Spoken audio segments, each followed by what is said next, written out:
Hello, my name's Matt Pilisher, and this is Divorce Educational with the Alpha Center for Divorce Mediation. Tonight we're going to be talking about divorce and finance, and we're lucky to have Jonathan McSurdy here with us to talk through finances and how he works with people going through divorce to help them with their finances. Jonathan and I both work with the Alpha Center for Divorce Mediation that sponsors these broadcasts. We do these the first and third Wednesday of every month. So the next one will be on June 15th, and we rotate between different topics, divorce and finance, divorce and children, divorce and wellness, so how to take care of yourself during the divorce process, and litigation versus mediation. So we're coming from a mediation model, but we also sometimes do educationals just to talk about the differences in process. So Jonathan, let me introduce you. He's an experienced financial advisor with a solid track record of success in managing for growth and reducing risk for client portfolios. He excels at streamlining processes to improve productivity for organization and clients. He's a community leader and an author that designs creative solutions to provide resources to deserving organizations. He lives and works by the axiom, it's about relationships, not transactions. And he's a certified financial planner among many other titles on his resume, lots of training and certifications. So we're lucky to have him working with Alpha Center. So Jonathan, just to start off, I know you have sort of a presentation you're going to go through and how you work with clients. Can you just give a little introduction to our audience, how you came to be involved with Alpha and anything else you want to share? Sure. Well, thanks for having me, Matt. I came to the Alpha Center about 15 years ago. I served on the board for a couple of years. I also put together some of the binders that you originally kind of use when the people are going through the process. I stepped away for a year or so as I was working for a different institution, but then within this past year I came back to working at the Alpha Center. So I've lived and worked in Doylestown most of my life, and so that's kind of where I am, mm-hmm. And that's kind of how I started 15 years ago. And I think, so it's important for people to know, you're going to describe how you work with the Alpha Center clients, that you're not just some financial advisor that we sort of throw people to at the end. Right. You actually really know the whole program and are a real integrated part of the program. Right. That's when they're kind of going through the process, I think it's important that they understand, especially when they get to my step, that they're not specifically going to be sold anything. This is something that, it's for their benefit to try and get them on the right path as they move forward. A lot of times I've seen people kind of in this step, they're a little confused, they're not exactly sure kind of what the next steps are. We simply try and provide a format that guides them, starting then. These are some of the things you probably want to do as you move forward to make the transition as easy as possible. I know, so the whole Alpha program is about sort of bite-sized chunks. It's a real daunting transition, and so we try and break it up into easily digestible chunks, so it sounds like that's what you do with your step. So why don't you tell us, you were going to go through and talk about how you work with the clients at the end of the program once they've seen a parenting therapist if they have kids, they've seen an attorney mediator like myself to talk about finances and dividing things up and alimony payments, child support, they've seen a tax accountant, and they've come to an agreement on the terms of their divorce. So we may behind the scenes talk to you about certain financial things, but your step is really to set people up on solid financial footing in their new life, right? Their new beginning. So I meet with individuals after they've gone through the first 5 steps, and I think I'm the first step where they're actually meeting individually. So they're meeting with me, and again, sometimes I meet with both clients individually, and just kind of sit down and then kind of start the process as what do things look like now, Mm-hmm. and then what do you want things to kind of look like a year from now, a couple of years from now, and try and make sure that they're on the right footing. When I start the process, I always start with just kind of an introduction, just so people kind of know who I am. So you've obviously introduced me here, but I kind of go through the same process with them and kind of explain to them that this is how I became involved with the Alpha Center. I asked them what they would like me to focus on. If there's a specific issue, some people want to find out how they can save for a new house if they've sold the old one, how they maybe can buy a new car. Some people, how is my retirement going to be impacted by this? So I will cover those things. Some people have absolutely no idea. And so all those issues, and that's absolutely fine. Sitting down with them and kind of starting there and kind of saying, well, these are some of the things that you want to look at. I make sure that the format that I use is very, very simple, because I don't know who's going to be sitting across the table from me. It could be somebody that's has more experience than I do. It could be somebody that's never filled out a check before. So because I don't know, I make sure that the process that I've created is very simple, so that when they're sitting there, again, I'm covering these steps, and I make sure that it's very, very clear, concise, and that they have something that they can kind of walk away with, with an understanding. I also make sure that they know that I am not an accountant. If they have a tax-specific issue, it's best not to, ask me. I am not an attorney as well, so I let them know that kind of in advance, so that they know that these are the questions that that they can kind of ask. I also let them know that this is not a sales pitch. I do not have anything to sell. I'm just there to provide advice, and I also make sure that they understand just finding simple efficiencies in either their everyday life or say their investment portfolio can pay huge dividends down the road. So those are some of the things that I kind of go through as an introduction with the clients when I see them, so that they kind of know the process going forward. If you're watching live, we encourage you to type in comments or questions that I can ask Jonathan, that we can go through if it's anything to do with finances and divorce. Again, you're watching a divorce educational from the Alpha Center for Divorce Mediation. Jonathan McSurdy is with us tonight, and he's a certified financial planner. So can I ask you for clarity, when you say, maybe you're going to go into this later, when you tell them you're not trying to sell things, what do you mean by that? That certain financial advisors have products they want to... So, correct, and I will go into this later, but there are, it's neither good nor bad, it just is. Some advisors or some brokers can have a specific agenda, and they might be, say, transaction-based. And if they're transaction-based, it's only when they complete a transaction or a sale do they get paid. And that can be absolutely fine, but it's important for, say, clients to kind of understand that. So that's one of the things that I kind of tell individuals in this step. These are some of the things that you may want to look out for going kind of forward. I mean, a lot of people will have some type of portfolio, and that's fine. If they're getting kind of sold something, I mean, sometimes that can leave a bad taste in the mouth. We don't do that. I mean, we try and make sure that we provide advice in a fiduciary manner. So that's kind of the approach, and I think it's a good fit, because a lot of times if somebody's being sold something, it doesn't leave a good taste in their mouth, and so we want to make sure that we avoid that and just provide advice. Great.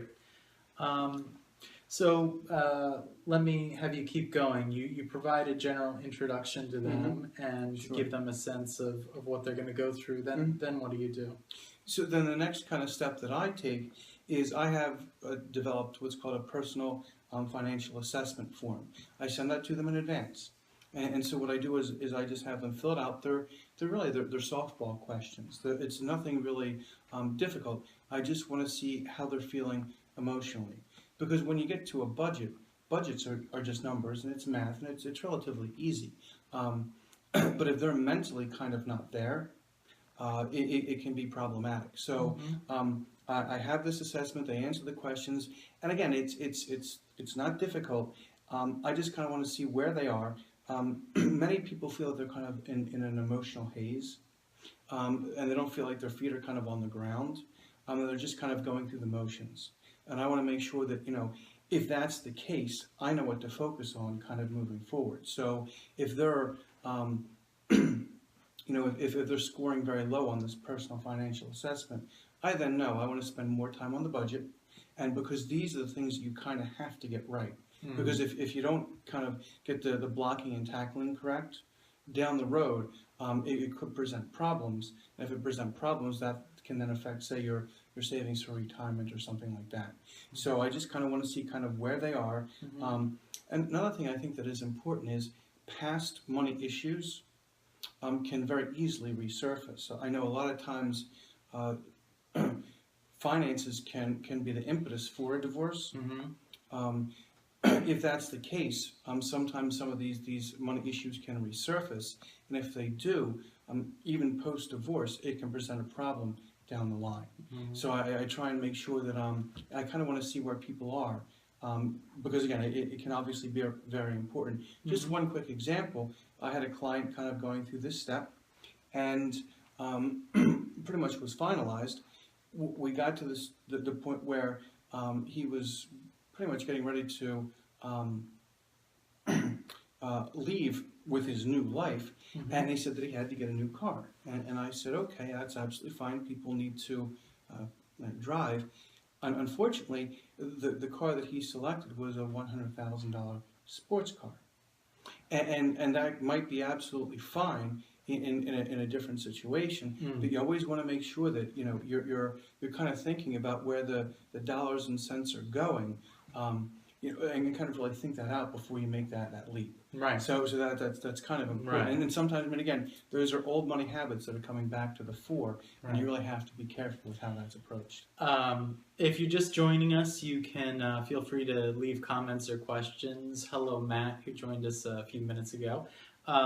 So it sounds like you're working with clients towards the end of our divorce program, where they've come to an agreement. You're meeting with them each separately to set them up, making sure they have the financial tools and skills they need to have a good life. It sounds like you do it in a very non-judgmental way.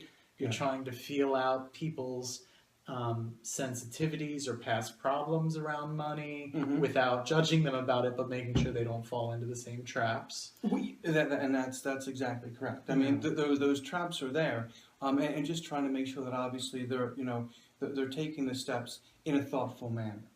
So that again, you can very easily point out these are the steps that you need to take. But I mean, if again emotionally, if they're not specifically there, they can kind of hear it and yet not hear it. And so again, I make sure that they have certain things as takeaways that they can use going forward to make sure that they're trying to do kind of their best. So it's not a one-day process or a week or a month. It can take a little while before people actually kind of get to the point where they understand their financial situation, especially if they've never handled finances before. I mean, I've had clients that have never done a budget before. And so we have to kind of be prepared for that. And okay, these are some of the steps that you want to take to complete a budget, and why it's so important. Again, if you've never done a budget, some people are scared of budgets. The math is relatively easy, but on an emotional level, it can just bring things up that they don't want to have to face. Well, if that's the case, especially now when they're going to have to basically do some type of budget, because I mean their lives could very well depend on it. They're the head of household. They're their own kind of boss now. They really have to have an understanding of how this works, because if not, there can be additional problems down the road. So you do the financial assessment. Do you want to talk about the checklist, or Sure. Did I skip over something? No, that's absolutely fine. So the checklist, once we've kind of gone through the personal financial assessment, we get to a checklist, which is something that I use as a tool to kind of see where they are in the process. And there's multiple questions that I'll ask them, and they'll have a little piece of paper that's kind of a to-do list. And so some of these things they have done, some of these things they haven't done. I make sure that if they haven't done them, again, it's not something I have to do tomorrow, but just these are some important things obviously that you want to focus on. Now, a lot of them are relatively straightforward. Have they changed, say, beneficiaries on insurance, if that's what they're supposed to do? Some people have, some people haven't. I had one individual that I had asked him, who was currently the beneficiary? Well, it was the former spouse. Well, okay, that's something that maybe you want to change. I talked with him, I think it was 3 months later. Have you been able to change the? No. And I mean, again, it's sometimes it can still be a little bit of a struggle. So okay, it's to do, but it's maybe a little bit further down the line. Have titles of automobiles, have they been changed? Do you have new insurance for them? Has personal property kind of been taken care of? Real estate kind of goes right along with that. I mean, sometimes they'll have to sell the marital property. Well, kind of, where are you in that process? And a lot of times, the former spouses can be on the same page, but if a house won't sell, it can be an illiquid asset. That can become a problem. What do you do in those situations? Well, you need to obviously have some liquidity from somewhere. That can be a challenge, and it's nobody's fault. It just happens. So kind of go over that. I'll also ask them, do you have a will? Some people do, some people don't. Well, a will is obviously something that you want to make sure now that you have, because again, a lot of people, if they didn't have a will, there's no longer that kind of, say, marital resource that they can kind of rely on. They have to basically they have to make some decisions. Who do you want to serve, say, as a power of attorney? If you walk outside and get hit by a bus, what happens? These are some of the contingencies that you need to start thinking about as you're kind of going through this process. So the will is a big issue, power of attorney, just having, say, a living will. These are all things that a lot of people haven't thought about, and even if they do have a will, a lot of times it's older, but they need to kind of update that document. I'll also ask them about, say an accountant. Who are you using as an accountant? Some people have been able to do the taxes themselves. That's great. But a lot of times there's nuances in the tax code if people have just kind of gone through a divorce. A lot of times it helps if a professional kind of works with them to kind of guide them at least for a year to kind of through that. So I'll bring that up. Also, do you have an estate attorney? Those types of things, just to make sure. It's a lot of what ifs. I know I said this before, but the buses are out there. So you need to make sure that you have certain things kind of identified. Again, because obviously people, if there's children involved, they want to leave those assets to their kids. If those kids aren't, say, 18 or older, you need to kind of prepare for that eventuality. So those are some of the things that I go through with the checklist. Some of the things that I'll also discuss, getting a credit history. Not so much a credit score, but a credit history. With a credit history, basically what that does is that kind of says, this is what's open, this is what's been closed, and these are some of the things that you may have thought have been closed that actually aren't. And if they're joint, you want to make sure that those things are identified and taken care of. And this kind of goes to the blue binders we were talking about before. But in those blue binders, there's a section under debt, and you just fill out this form. It's a free credit history that you can get through all 3 credit reporting agencies. You fill it out, you send it in, within a month they come, and then you can see exactly what is kind of open, closed. It's one of the benefits I think that Alpha offers, and I think that it is very worthwhile. So that's kind of the checklist in a nutshell, what I go over, just to make sure, obviously, that they're doing their best to make sure that there's that kind of that clear, bright line that's now kind of separating the kind of what's theirs and kind of yours. That's great. And this and the budget, the checklist and the budget are things that are introduced earlier as well, and that credit report. So people are already familiar with them, although they might not have taken advantage of them. I don't think a lot of the clients that I see actually run a credit report, although when they do, they usually think it's very valuable. This is not all scary new things when they're walking in to see you. And that's, and along with that, you're very correct. It's some of these things aren't new to them, and nor did I want it to be. I'm just trying to, a lot of times, reinforce what they already have been kind of told. And yeah, this really is important, you know. So again, I think it's these are some valuable tools that kind of the Alpha Center has, and I mean again, you know, it's valuable if people, you know, do kind of use them. Right, and I think one of the real values of our program is it's so client-centered. We really will keep reminding people, you should really think about a will, you should really think about this, and it's just nice to see that you're following up on all these things, kind of wrapping up the bow at the end and making sure, even though it's not necessarily just financial planning, it's really to make sure that they're finishing what they've started to get started on a new life. And you just kind of made me think of something. You know, Prince was a musician and he died, and they couldn't find a will. Now, most people obviously don't have $400 million, but it's the same principle that applies. You know, you want to make sure that you're kind of thinking ahead. Sometimes it's obviously not fun to think about your own mortality, but it is important, especially at this kind of inflection point, because there can be children involved. You know, and you want to make sure that those as you said, those loose ends are kind of tied up. Yeah. So then you've done the assessment. You've gone through a checklist to make sure they're doing what they said they would do, essentially, through the mediation and their agreement. Then what's going on? So, well, and one last thing that I did want to mention: at some point, usually, if there are invested assets, they're going to want to sit down with their financial advisor for multiple reasons that we're going to get into. But one of the things is just to kind of identify, you know, the need maybe has changed. You know, usually one individual kind of picks the financial advisor, and the other spouse kind of just inherits them. You know, a lot of times after kind of a divorce situation, you know, some people it's fine to use the exact same financial advisor. Other people, again, want to make that kind of clean break, and they want to kind of, you know, investigate other resources. So, I mean, at some point, they're also going to want to sit down, and the need may have specifically changed as well.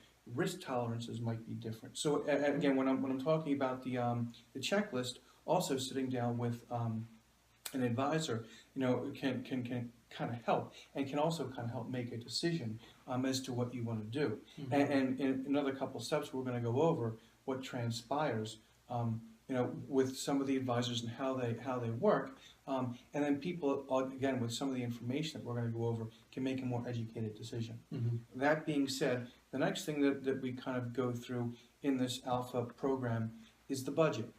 Now, for a lot of people, you know, budgets can be very scary things. And it's not intended to be that. It's intended for individuals to kind of see, because there's a new reality. And people need to see, you know, kind of how the numbers look post-divorce. Income typically goes down. Expenses typically go up. Assets have been, you know, slashed.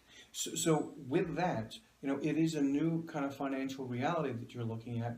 You want to make sure that you're putting certain steps in place to make sure that you don't kind of fall off the path. So we start going through this budget. It's a habit. That's all to me. That it's just simply forming a habit that people can kind of use. And once they have that habit, it can become a valuable tool.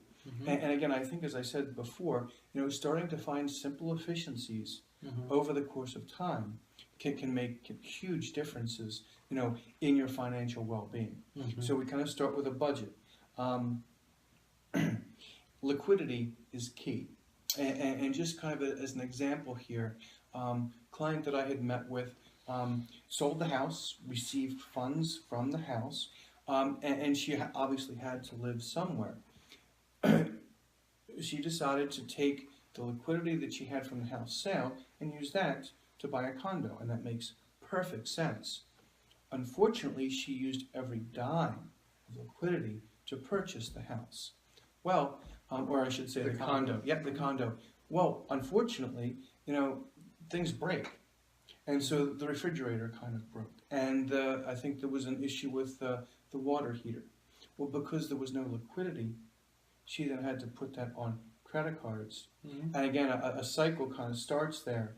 That's you know, it's something obviously if you know I would have been able to meet with her before, you know, we can kind of caution against that. You want to have 3 to 6 months worth of liquidity just simply on hand, and especially kind of at this inflection point, having 6 months, you know, might actually be better because again, you're still trying to wade through, you know, how much income, you know, do I need to cover my expenses? You need some cash possibly on the side to make sure that, you know, your budget is break even until you kind of see Mhm.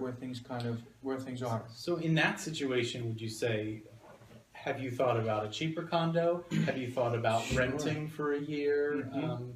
You know, it feels like throwing away money when you're renting, but if it's all tied up and something happens, it's going to be worse. Well, that's exactly correct. And I mean, again, you don't want to feel like you're throwing money away, and I completely understand Mhm. that. But if you do wind up purchasing an illiquid asset Yeah. and things start to go wrong, you could be in a worse pickle. Yeah, You know, for sure. so that's exactly correct. Okay. So that's again, there's no fast rules here, but you want to make sure that obviously you have liquidity for things that go bump in the night. And if you don't have that, that puts you in a precarious position. Hello to everyone just joining us or watching on the replay. We're talking divorce and finance with Jonathan McSurdy, certified financial planner. My name's Matt Pilisher, and I'm an attorney mediator at the Alpha Center for Divorce Mediation. And Jonathan also works with the Alpha Center. And we do these divorce educationals the first and third Wednesday of every month at 7 o'clock. So we rotate talking about different topics as they relate to divorce. So tonight we're talking about finance and divorce, and lucky to have Jonathan here. And he's talking through the step in our mediation program at the end when they meet with him separately. One spouse will meet with him, they're divorced or they're almost divorced, and they have all the terms of their divorce. And now they're running a single household, usually, and they're trying to figure out how to start a new life in every way, and he helps them with the financial part of that. So we just talked through introductions, a personal financial assessment, a checklist you go through with them to make sure they're doing the steps of carrying out the terms of the divorce, a budget. We're still there. Still on the budget. Still on the budget budget is really crucial, right? The budget is very crucial because if they don't have that kind of step kind of nailed down, everything else becomes can become a mess. So it is important, and that's why if on the personal financial assessment, some of the scores that I see are low, this is where I will spend the majority of my time. And I'm just kind of going through some of the things that I've seen. A lot of what I've seen is, like we were discussing, liquidity. And people kind of searching either for liquidity or, they're using the cash that they have and draining themselves of liquidity, and that can be a problem as well. A lot of people, what they'll do is and I've seen this before, if they want to buy a house, they'll actually look towards retirement assets and pull cash out of there to say use as a down payment for a house. I've seen it done. It's not something that we specifically recommend. Although there are some tax reasons why some people may do it. A lot of times what happens is they're pulling cash out. They're still, no matter what, they're going to pay ordinary income taxes on that distribution unless they're of a specific age. They're also taking money out and it's no longer available to compound for them. So they may think that they're only taking out, say, $25,000, but after they pay the taxes, which can be 20, 30%, then those funds aren't there to compound for the next, say, 10 or 20 years. They're actually taking out a huge chunk. It's not just, say, $25,000. It can be a lot more than that. They just don't see it. Right. Now, sometimes there is no other solution, and I understand that, but we counsel, to try and make sure that that is the only option, that there's not another way that they can possibly come up with some type of liquidity. Just simply another example. A client came in, had a good income stream, but also had a pretty good expense level as well. And so we were kind of going through these steps, and we got to the budget, and so she was looking to buy a house, which was is going to ultimately be an illiquid asset after the marital property was sold. Unfortunately for this person, like financial institutions will look at a couple of different things when they're going to give a mortgage.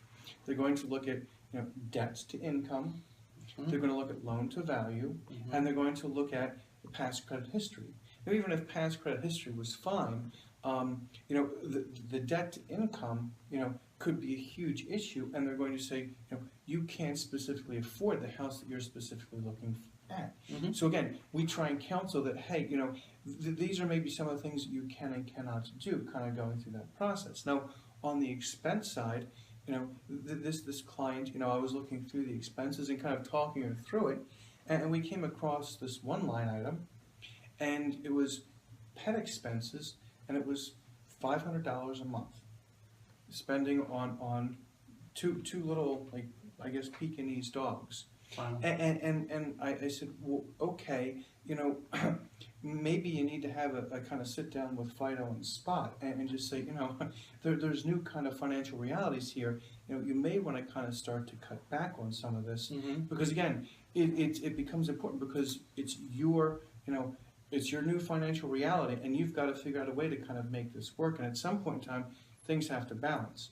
If there's no way that you can possibly afford, the new house that you're looking at, you may have to start to rethink things. And sometimes it can be a lengthy or a painful process, but it ultimately has to be done, because you don't want to wind up in a really bad situation down the road when there is no other form of support.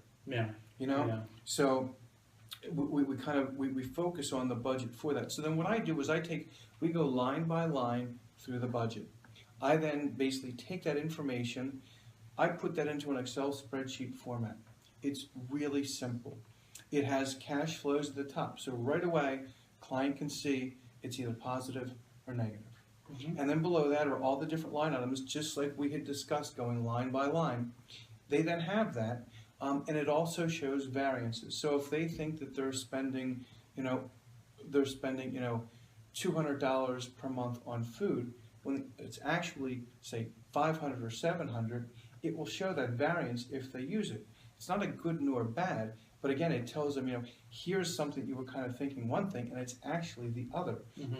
Maybe there's some other ways you can kind of control that. Again, it's a tool to be used to kind of form a habit, but once that habit is kind of formed, it can be a very, very useful tool. And I made it as simple as possible. That way, anybody can use it. So even if they're not, maybe computer savvy, which most people obviously are now, it's very, very straightforward and very easy to use. So I send that to them. That's one of the things that is kind of a takeaway that they have. It's up to them to obviously use, but it's something that we provide. That's great. Yeah.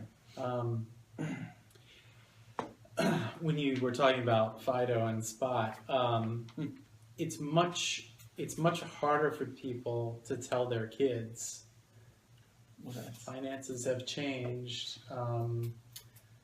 We're not going to be able to pay for the same expensive summer camp this year, and this isn't necessarily your area to tell them how to do that, but that's something that is very real for people, and I've come across in a lot of mediations where sometimes people are already living a little bit above their means with credit cards or bonuses expected, and it can be very hard for parents to tell their kids, I'm sorry, we want this to impact you as little as possible, but financials have changed. Well, and that is key. I have talked with parents that have every ambition on, say, sending their kids to college and paying for it. But when you're looking at a budget, sometimes the numbers just are not there. And so then it does become kind of a conversation somehow. I'm no expert, but it is a conversation that they do need to have. That this is what I can do, and it's a reasonable expectation. It's obviously maybe different than what was expected once upon a time, but this is what I can actually do, because obviously the client can't be living in a gutter while sending their kids to Harvard. It just doesn't work, Right. So it is important, and I've talked to clients, that have these ambitions. Well, they may need to be modified, and kind of talking through things early on might be the best kind of strategy, because the longer that you wait, obviously you don't want to have kind of a conversation, a couple weeks before they go to college. That's just not going to do. So, Right. kind of the early, and again, a budget will help in that process, so that they can kind of see, well, if there's not, $500, $1,000 that I can set aside per month for a possible college, that there's other ways that you can kind of crack that nut. A lot of times that there are grants, there's scholarships, there's a lot of different funds that are out there, and if you do your research and you're willing to do a little legwork, you can actually find some of these programs that are, can make things very affordable, but you have to be willing to do the legwork. So that's also something else that's kind of counseled. It's not like you're going from Harvard to some school in South America. There's resources that are out there, but again, it may take a little bit of extra work. So what you're doing is you're accomplishing the same thing through different means, and I think that's. But that takes a lot of planning. It does take planning, and obviously the budget can be at the kind of the heart of that. Yeah. Right. So then wrapping up the budget, you're going to explain to people about investments, what to do with their money. So if the checklist that we've talked about and the budget, if that seems to be in order, then we can focus on kind of the next topic, which is the investment piece. And I should kind of state that when I sit down with clients, we have roughly, or an individual client, we have roughly an hour.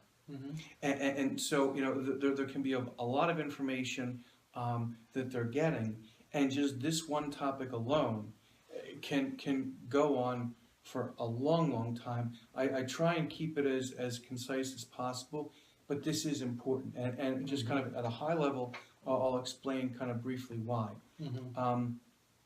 Clients have, let's say they have some assets saved. They're at an inflection point, and they need to make sure that these assets are going to possibly grow and provide some type of retirement, in the future, or if they're saving for a house or whatever that may be. What I do is I kind of counsel them that you may want to look into how you're paying for the services that you're receiving.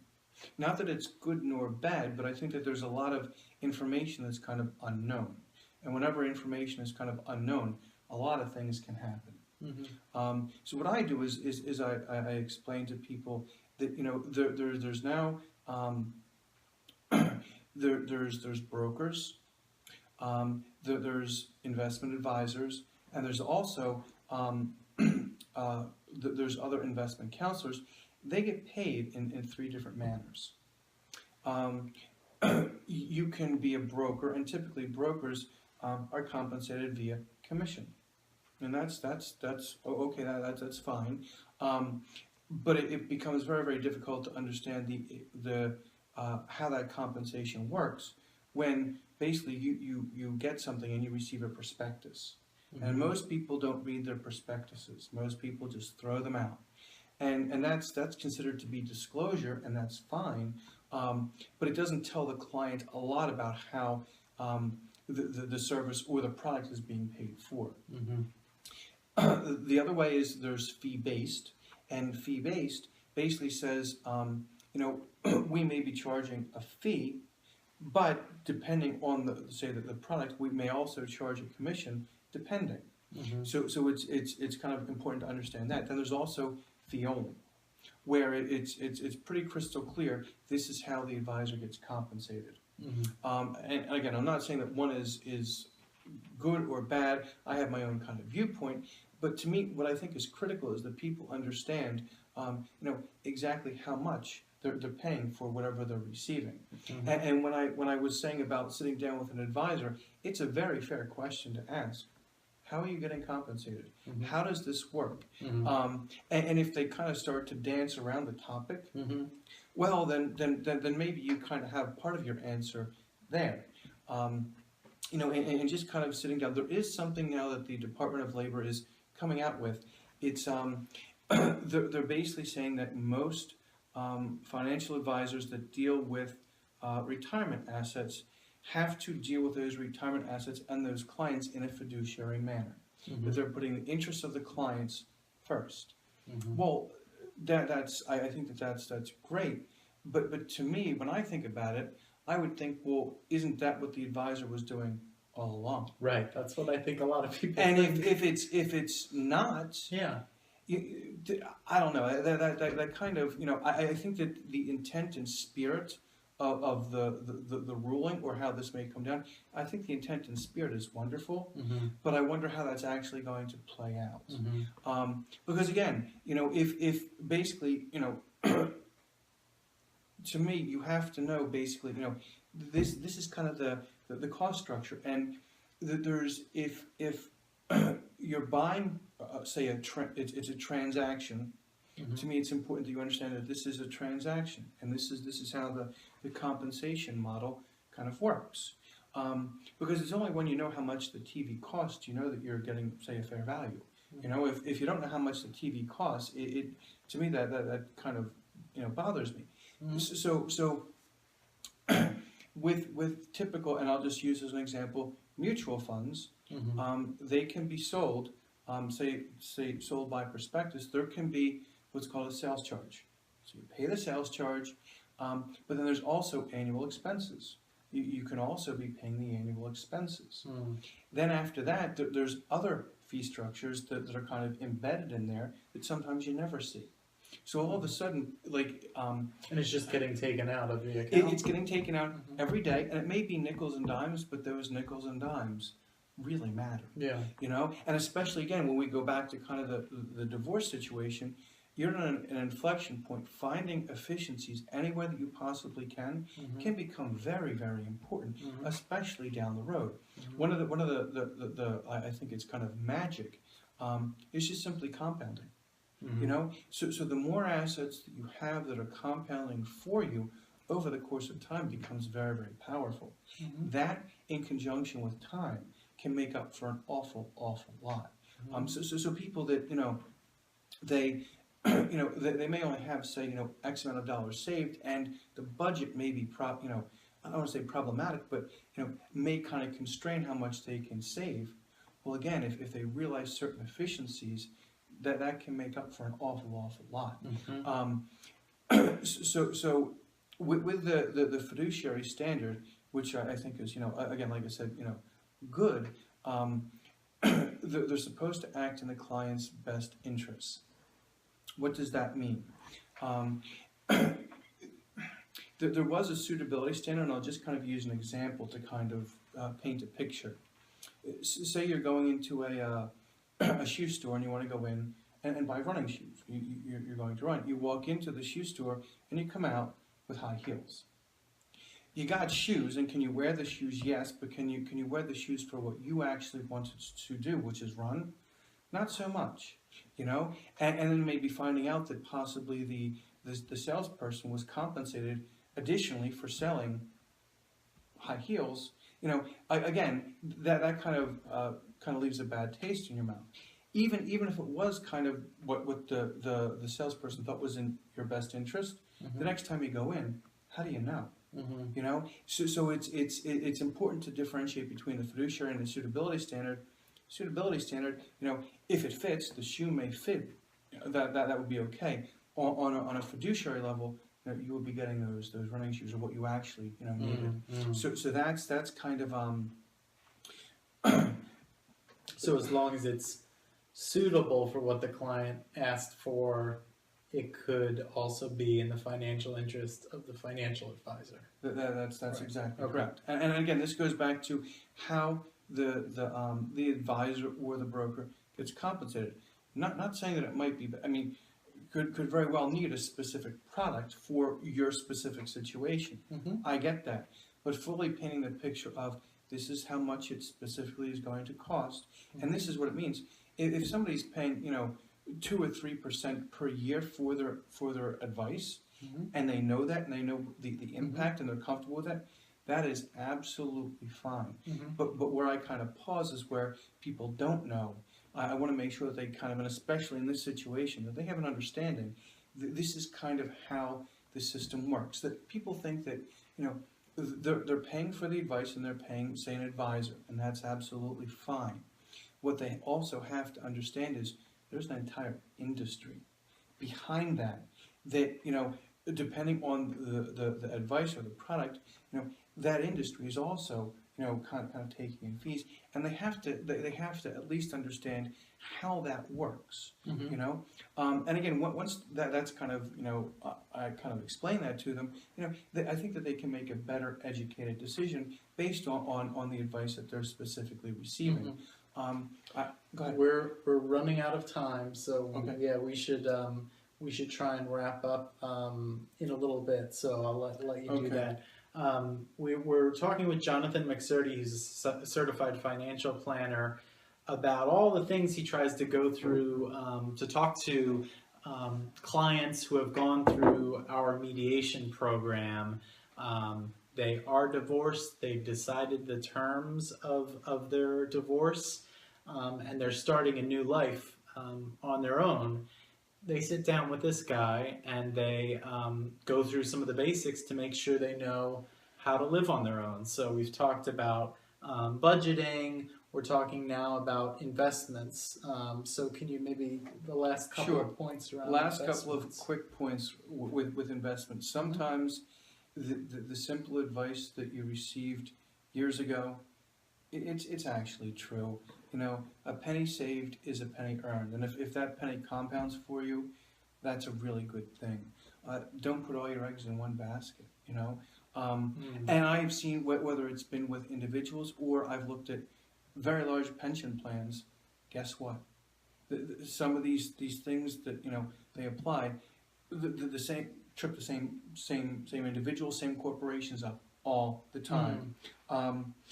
Don't bet the farm. I think, don't obviously do that. If it sounds too good to be true, it probably is. If you want to find out about an advisor, very simply, you can Google broker check, and you can see, are there, as we say, are there any dings against the record?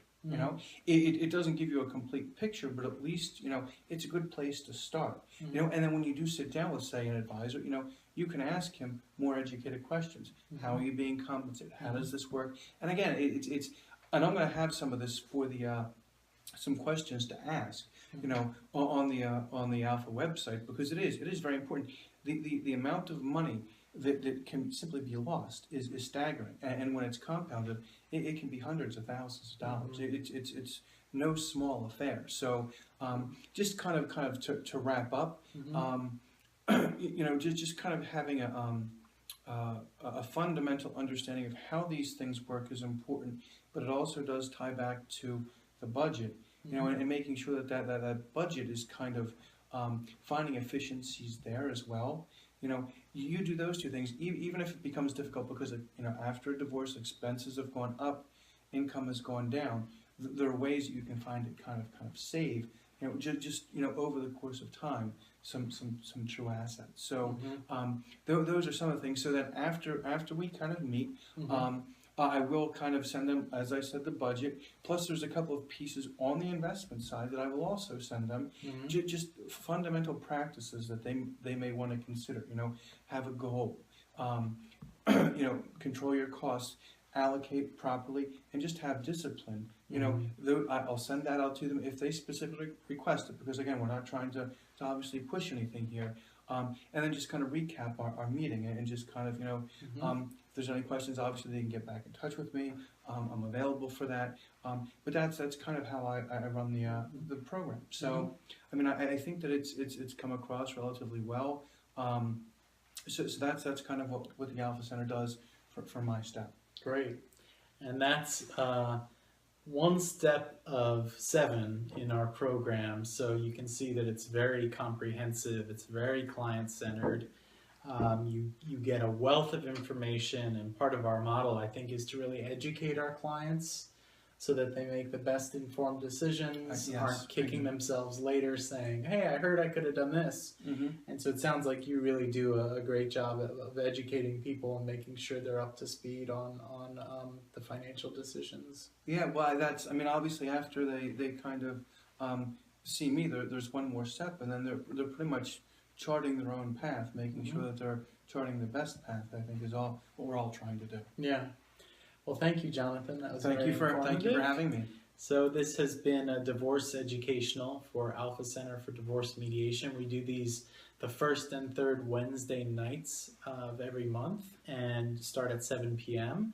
And so tune back in June 15th, and we'll be talking about divorce and another issue, maybe divorce and children or divorce and wellness.